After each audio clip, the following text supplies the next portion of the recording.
siamo alla vigilia della partenza dei lavori al campo di Via Gasparotto, quali sono le opere principali?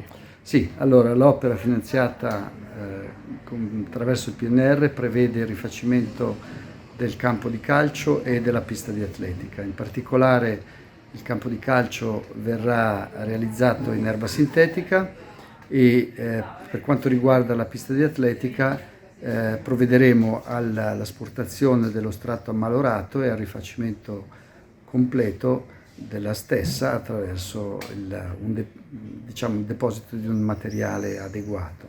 Tutto quanto è stato ovviamente fatto in collaborazione con le società, per cercare di rispettare i loro desiderata e a questo punto ci aspettiamo solo che quanto prima i lavori possano cominciare. Nuovo bando per il DUC di Malnate, quali le caratteristiche principali? Due aspetti, uno dal punto di vista dei lavori pubblici con la riqualificazione urbana di Piazza delle Tessitrici per renderla più vivibile per i cittadini e più attraente per i commercianti, un altro direttamente per i commercianti con finanziamenti fino a 3.500 euro per tutta una serie di interventi che servono a migliorare le attività.